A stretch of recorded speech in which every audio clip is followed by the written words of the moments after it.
Welcome, everybody, to another slightly different episode of Between Rounds, the Windmill Slam podcast. Between Rounds 2.0. Between Rounds 2.0. It's the new format we're trying out where we're actually recording this. We've given up all pretense of this actually being recorded between rounds of a draft.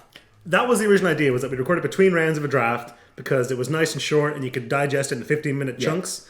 But we never actually did that. No, we'd always end up we'd get to the end of a draft and go, oh, the podcast. So we're just moving on to a completely different format altogether. And we have a very, very special guest joining us who might already be down here, depending on where James puts the video, which is Maria from Magic the Amateuring. Hi. Hi. Hi there. Hi, guys. How are you? We're good. We're good. I'm good. Well, we speak for each other. Funny story. Yeah. Oisin was late. I was, because the bus, it's a Sunday and buses are horrible. And I texted him telling him to get off the bus and get a taxi. And I couldn't get a taxi. He couldn't get a taxi, so he got off the bus and he just ran here. I just sprinted. Just straight up ran. About 2 kilometers. How far did you run? How far did you run? 2 kilometers? About 2 kilometers, yeah. What's that, like 300 miles? No, that's like 1.5 miles-ish. Really? Pretty quick. Yeah, it wasn't bad. It was okay. So we've each brought Wow. a loosely magic-related topic and one not particularly magic-related topic Yep. to talk about. So do you want to go first, Oisin? Okay, so this is... I think the way we're going to do this is this is going to be the first episode, segment, quote mark, and we're going to do one per segment, one topic each, and they're going to be coming out Whenever. within certain intervals that we haven't really decided yet. The first topic is the one I brought, which is bad beats. The worst beetroots you've ever eaten. The worst beetroots. No, it's specifically in terms of Magic. These are like, I lost that game because I was stuck on 2 lands and he drew Exodia. You know, Classic. Are bad beats something you suffer from? Well, this is what I wanted. These are the questions I wanted to bring to you and Maria, The table. which are: how do you handle bad beats? Okay. Do you consider them like bad beat stories are a very popular thing among Magic players? Do you enjoy consuming them? Do you tell them?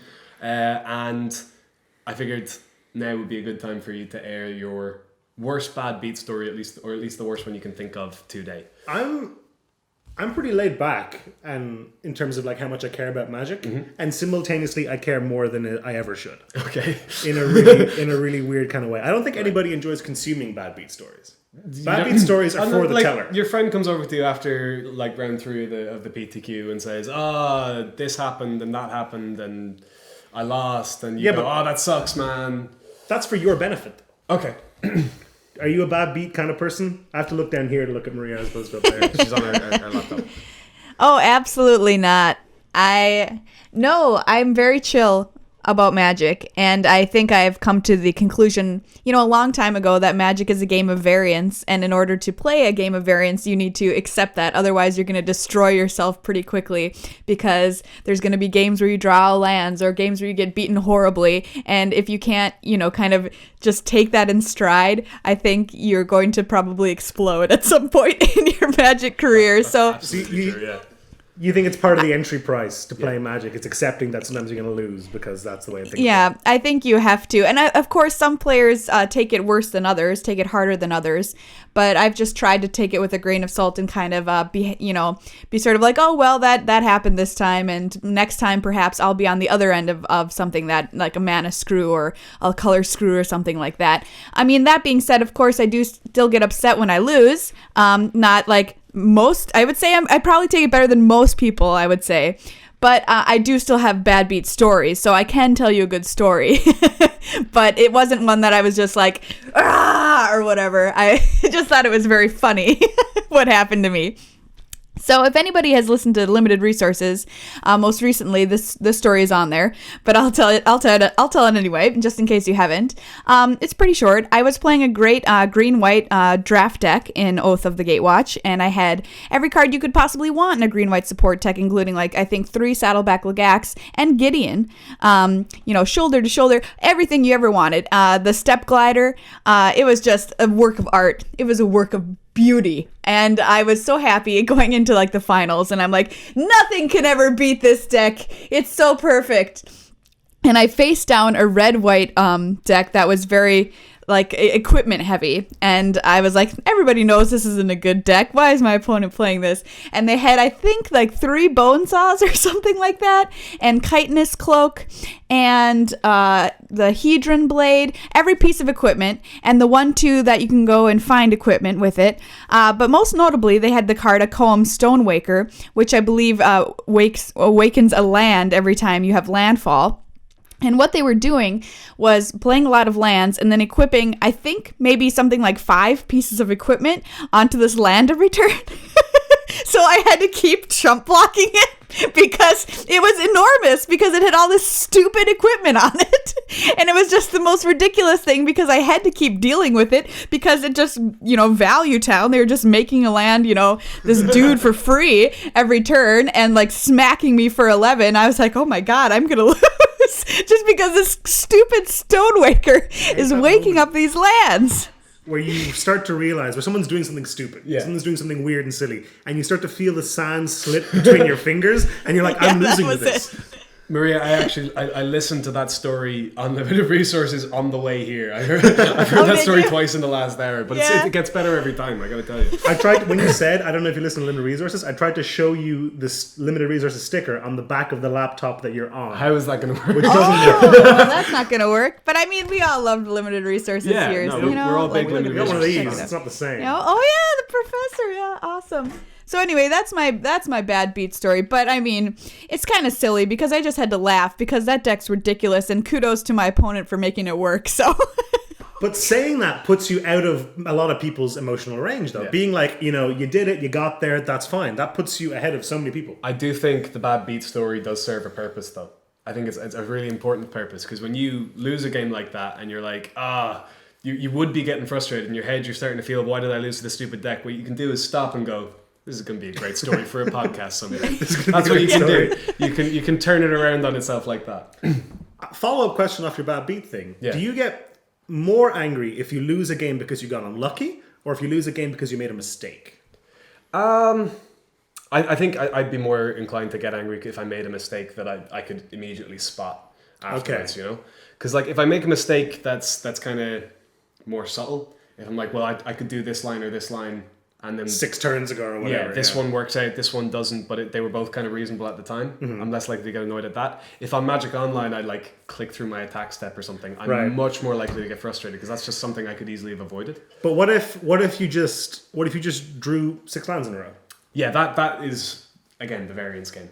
But that, like, drawing 6 lands in a row, I can't decide which bothers me more. Yeah? I can't decide, because on one hand, drawing 6 lands in a row is unlucky, and that's frustrating, but I couldn't have done anything about it. Yeah. But if I make a mistake, I can learn from that, and maybe I won't do it again. Okay. So what I just do is I just repress it all afterwards. If I just lose a game of Magic, I just wipe the slate clean, pretend it never happened, and then just sit in the shower biting my knees crying. Okay. I think a good way to think about it. You should probably look into the case of how many people in Magic community get ulcers based on, versus the normal community. You'll find a higher percentage. There's a scientific paper in there somewhere. I think it is good to find fun for that one. Yeah. To be honest. A good way to think about it is like the best players in the world have what, like a 60% win rate? Exactly. You can't spend 40% of the time angry, do you know? That's a good metric. Yeah. And 60%, you'll notice, is only 10 better than a coin flip. Exactly, yeah. So, 60% win rate, 2 out of 5 games you're still going to lose. You got to be able to deal with loss if you want to play it. There's not enough time to be angry. Yeah. Do you have a specific bad beat story in mind? I tried to, the thing is, because like the three of us were saying, it's stressful trying to keep a hold of these stories, Mm-hmm. I do have one that I thought of that happened to me quite recently, which was playing in a very casual Commander tournament. High stakes. At a games convention. And I was playing so it was a small enough tournament. There were 4 4-man pods, followed by the winner of each of those pods playing in another 4-man pod. So I'm playing in that second 4-man pod. Humble brag. Brag much, yeah. Just saying. And there was me with my Azami Lady of Scrolls deck, which just counter spells and draws cards and makes everyone else at the table miserable. There was a Nekuzar deck, which makes Azami miserable.